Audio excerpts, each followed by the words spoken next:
Here we have an amateur astronomer capable of catching these things with his small telescope and a small camcorder. As it always goes with discoverers of great things, he has no funding, no high-end telescopes, no high-end cameras. He has found something that through his apparatus that he invented is capable of capturing interstellar spacecraft.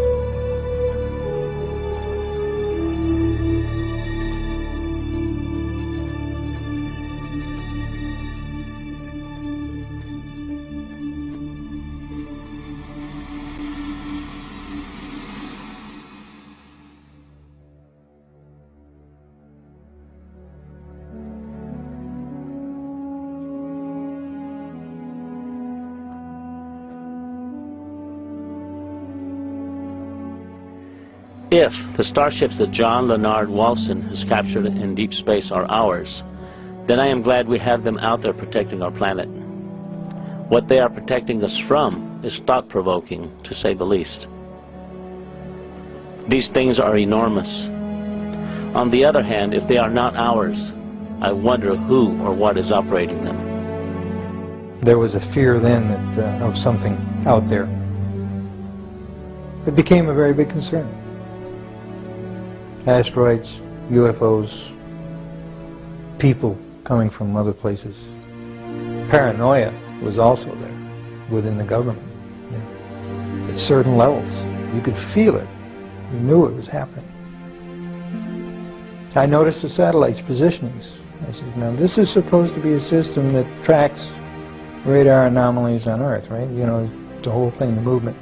Yep, that's what it does. And I said, well, why are half of them pointed towards the outer space? Towards the moon, towards areas that are just blank space.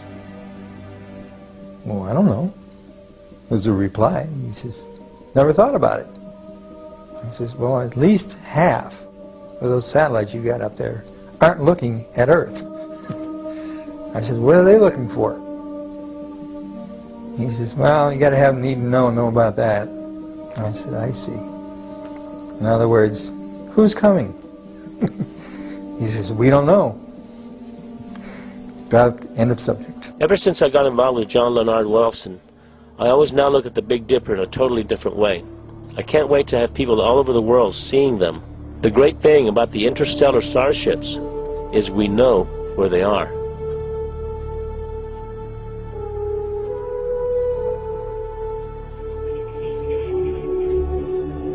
One of the scientists said it's the Star Wars project. Okay, if that's the case, where were we when they put these things up there?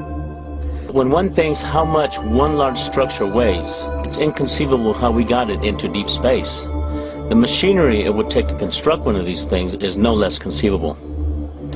And the fact that they can expand and transform into different shapes in deep space is extraordinary.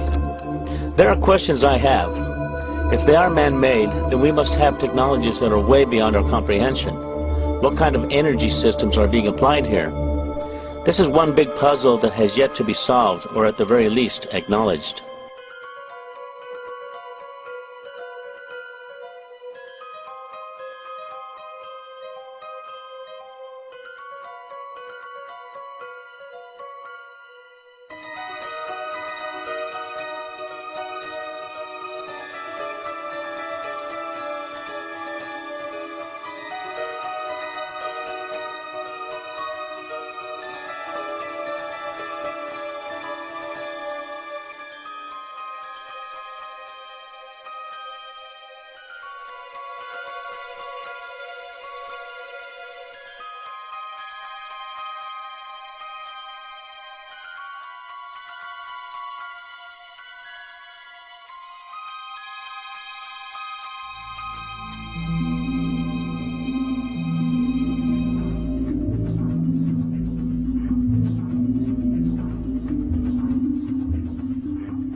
As John Leonard Walton follows them with his telescope, they are in perfect sync with the Earth's orbit, posing as a star in Orion's belt, the Big Dipper, Vega, or in other constellations. This means that perhaps if one structure is 2.5 light years away, it may be orbiting around Earth at millions of miles per hour. With those kinds of velocities, and with the capability of being able to effortlessly change and transform, it takes an enormous amount of energy. What kind of alloys are they made of that allows them to transform and retract at these velocities in deep space?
It has taken us at least 10 years for the United States, with the help of Russia and other countries, to construct the space station.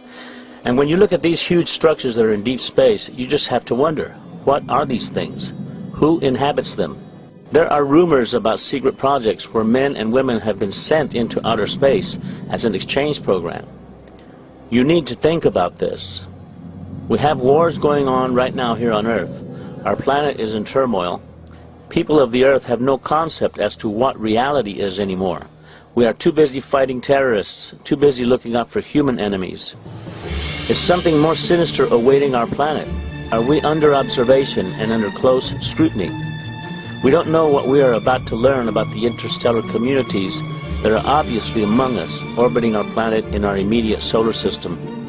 For the moment, we have barely tipped the iceberg.